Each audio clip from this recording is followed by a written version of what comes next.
మన ప్రభువైన యేసుక్రీస్తు పరిశుద్ధ నామములో ఈ పాడ్కాస్ట్ ద్వారా వాక్యం వింటున్న ప్రతి వారికి నా హృదయపూర్వకమైనటువంటి వందనాలు. కీర్తనల గ్రంథం 107వ కీర్తన 20వ చరణం. ఆయన తన వాక్కును పంపి వారిని బాగు చేసెను. ఆయన వారు పడిన గుంటలో నుండి వారిని విడిపించెను. ఆయన తన వాక్కును పంపి బాగు చేస్తాడు. శూన్యంలో ఉన్నటువంటి, నిరాకారంగా నిష్ప్రయోజనంగా ఉన్నటువంటి ఈ భూమిని ఆయన సృష్టించాడు. నిరాకారంగా ఉన్నదాన్ని ఆయన బాగు చేసి నివాస యోగ్యముగా ఆయన మార్చాడు. మన ప్రభు బాగు చేసేవాడు. బాగైన దాన్ని పాడు చేయవాడు కాదు గాని పాడైపోయి నశించిపోయిన దాన్ని బాగు చేయవాడు. అందుకే ఆయన గురించి రాయబడినటువంటి మాట లూకాసు సువార్తలో మనం చూస్తాం. నశించిన దాన్ని వెతికి రక్షించడానికి ప్రభు ఈ భూమి మీదకి వచ్చాడు. అవును, నేను ప్రకటిస్తున్నటువంటి క్రీస్తు బాగు చేయవాడు, రక్షించువాడు, పడి ఉన్న గుంటలో నుండి పైకి లేవనెత్తువాడు. ఎట్లాగా ఆయన బాగు చేస్తాడు అంటే ఆయన తన వాక్కును పంపి బాగు చేస్తాడు. వాక్కు అనగా వాక్యం.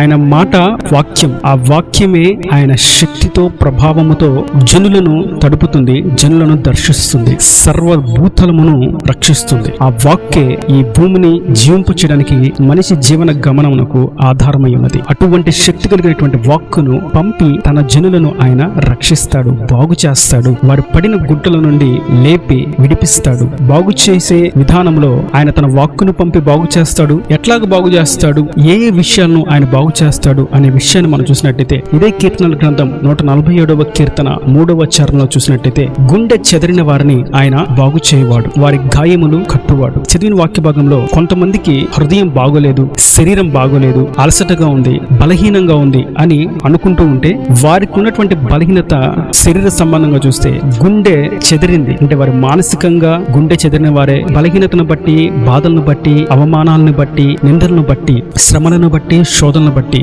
వారు గుండెలు అవిసిపోయినట్లుగా జీవిస్తూ ఉంటారు. అందుకే వాక్యం సెలవిస్తుంది, గుండె చెదిరిన వారిని ఆయన బాగు చేయవాడు. నా ప్రభు మీ గుండె చెదిరితే దాన్ని బాగు చేయవాడు. మరియు మరొక విషయాన్ని మనం చూసినట్లయితే యోబు గ్రంథం 24వ అధ్యాయం 22వ వచనంలో ఆయన తన బలము చేత బలవంతులను కాపాడుచున్నాడు. కొందరు ప్రాణమును గూర్చి ఆశ విడిచినను వారు మరలా బాగుపడదురు. అనగా ఆయన ప్రాణమును బాగు చేయవాడు. ప్రాణం బాగా అలసిపోయింది, ప్రాణం బాగా నలిగిపోయింది, ప్రాణం బాగా ఇబ్బందిగా ఉంది అనేటువంటి మాటలు మనం వింటూ ఉంటాం. అందుకే ప్రభు అంటున్నారు, ప్రాణమును నేను బాగు చేస్తాను. మొదటిగా గుండెను బాగు చేస్తాను, మరియు మీ ప్రాణమును నేను బాగు చేస్తాను. ఆశ లేని చోట ఆశను పుట్టిస్తాను. నా వాక్యే మీకు ఆశగా, నిరీక్షణగా మీ ఎదుట నిలబడుతుంది.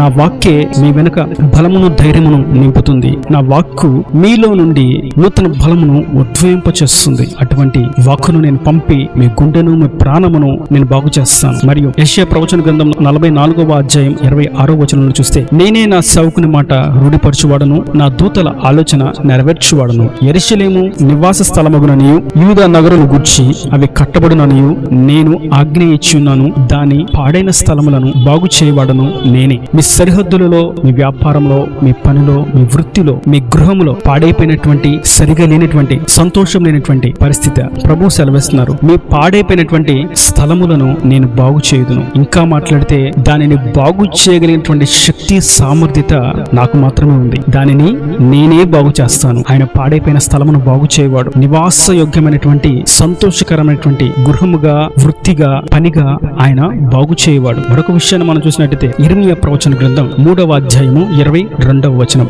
భ్రష్టులైన బిడ్డలారా తిరిగి రండి, మీ అవిశ్వాసమును నేను బాగు చేసేదను. ఇక్కడ వాక్య భాగంలో మనం చూస్తాం, ఆయన మనిషి యొక్క అవిశ్వాసాన్ని, అనగా ఆయన యందు విశ్వాసం ఉంచి రక్తంలో కడుగుబడి ఆయన సాక్షులుగా జీవిద్దామని అడుగు వేసి ఫలభరితమైనటువంటి వృక్షముగా ఉండవలసినటువంటి ఆ జీవిత స్థితి అవిశ్వాసము చేత కాస్త పచ్చగా తర్వాత ఎండిన స్థితిలోకి దిగజారిపోతూ ఉంటే అటువంటి అవిశ్వాస స్థితిని నేను బాగు చేస్తాను అంటున్నాడు ఆయన. విశ్వాసంలో సడిలిపోయారా? విశ్వాసంలో స్థిరంగా ఉండలేకపోతున్నారా? విశ్వాసంలో శక్తితో, విశ్వాసంలో పరిపూర్ణ స్థాయిలోకి చేర్చబడలేకపోతే ప్రభు యొద్ద మన అవిశ్వాసమును ఒప్పుకున్నట్లయితే ఆయన మన విశ్వాసమును బాగు చేయవాడు. ఒక మనిషి జీవించడానికి కావలసినటువంటి ప్రతి విషయాన్ని బాగు చేసే అంశాలను ప్రభు సెలవిస్తున్నారు. అది గుండెను నేను బాగు చేస్తాను, మీ ప్రాణమును నేను బాగు చేస్తాను, మీ నివాస స్థలములను నేను బాగు చేస్తాను, మీ విశ్వాసమును నేను బాగు చేస్తాను.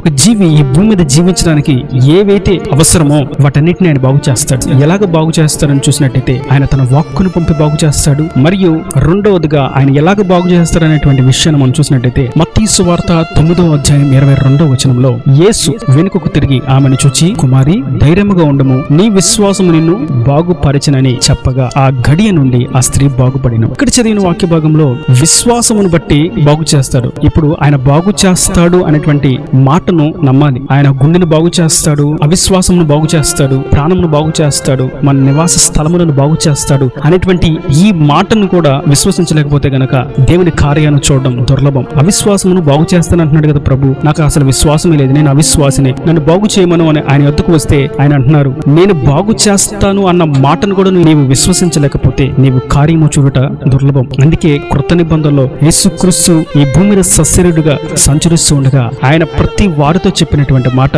స్వస్థత పొందుకోవడానికి వచ్చిన వారందరితో విశ్వాసం మాత్రం ఉంచుము, నమ్మిక మాత్రం ఉంచుము, నీ కార్యాన్ని నేను సఫలపరుస్తాను, నిన్ను బాగు చేస్తాను, నీ గుండెను బాగు చేస్తాను, నీ అవిశ్వాసమును బాగు చేస్తాను, నీ ప్రాణమును బాగు చేస్తాను, నీ నివాస స్థలములను నేను బాగు చేస్తాను, నీ పాడైపోయినటువంటి ప్రతి స్థితిని నేను బాగు చేస్తాను. కనుక నేను బాగు చేస్తాను అన్నటువంటి మాటను విశ్వసించినట్లయితే నీ జీవితంలో బాగుపడే కార్యాలు నీవు చూస్తావు. ఒకటి, ఆయన తన వాక్కును పంపి బాగు చేస్తాడు. రెండు, మన విశ్వాసమును బట్టి బాగు చేస్తాడు. ఈ రెండు విషయాలను పట్టుకుని మనం చూసినట్లయితే ఆ బలహీనురాలైనటువంటి స్త్రీ విశ్వాసమును బట్టి బాగుపడింది. ఇంకా ఎంతో మంది కుంటివారు, చెవిటివారు, మూగవారు వారి విశ్వాసమును బట్టి బాగుపడినట్లుగా మనం చరిత్రలు చూస్తాం. మరియు హిజ్కియాను చూసినట్లయితే తన పరిస్థితి అంతా అగమ్య గోచరంగా, అతని జీవితం ఇక్కడితో అయిపోయింది, ఇక నీ జీవితం లేదు, నీ దీపం ఆరిపోతుంది, నీవు సమాధిలోకి వెళ్ళిపోతావు అని చెప్పినప్పుడు యెషయా ప్రవక్త హిజ్కియా తాను తన గదిలో గోడ వైపు తిరిగి ప్రార్థించగా, ప్రభువా నన్ను ఒక్కసారి జ్ఞాపకం చేసుకొని చేసిన ప్రార్థన బట్టి దేవుడు తన వాక్కును పంపి ప్రవక్తతో మరలా సెలవిస్తున్నాడు, హిజ్కియా ఆయుష్ను నేను పొడిగించనని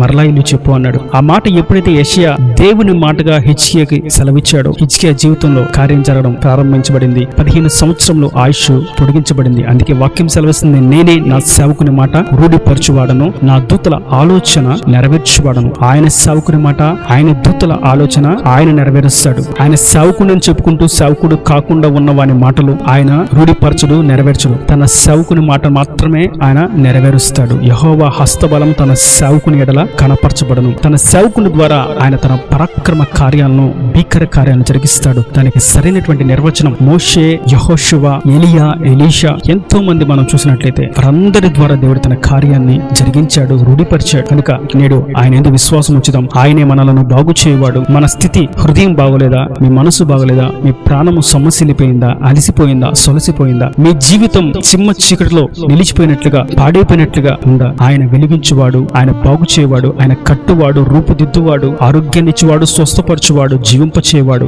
అన్నిటికీ కావాల్సినటువంటి స్థితిని, క్షేమాన్ని ఆయన ఇచ్చి బాగు చేయవాడు. ఈ నా దేవుని మాటలు ప్రతి వాని హృదయంలో మీరు కట్టి ఫలింపు చేయను గాక. ఆమేన్. God bless you. తలలు వచ్చి కనులు మూసేటైతే మీ కొరకు చిన్న ప్రార్థన. ప్రేమ స్వరూపి కరుణ కటాక్షంగా తండ్రి నా ప్రభు, ఈ వాక్యాన్ని ప్రతి బిడ్డను జ్ఞాపకం చేసుకోండి, నిన్నారుగా దీవించండి. వారి గుండె చెదిరిన, ప్రాణము సొమ్మసిల్లిన, అవిశ్వాస స్థితిలో ఉన్న వారి పరిసరాలు, వారి నగరాలు, నివాస స్థలములు పాడైన వాటన్నిటినీ మీరు బాగు చేయండి. వారికి అవిశ్వాస స్థితిని బాగు చేయండి. ప్రాణమును, గుండెను, వారి నివాస స్థలమును, వృత్తిని, వ్యాపారమును బాగుపరచండి. వారిని జీవింపచేయండి, దీవించండి, ఆశీర్వదించండి. ప్రతి అవసరం అక్కరు నీ మహిమలో తీర్చి నీ వాక్కును పంపి మీ కార్యాన్ని సఫలపరచండి. వారిని ఎందు విశ్వాసం ఉంచినట్టుగా వారిలో విశ్వాసం కలుగు చేసి సహాయం దయచేసి రాకడ రాజ్యానికి సిద్ధపరచమని యేసు పరిశుద్ధ నామమున ప్రార్థించి వేడుకుంటున్నాను తండ్రి. ఆమేన్. ఆమేన్.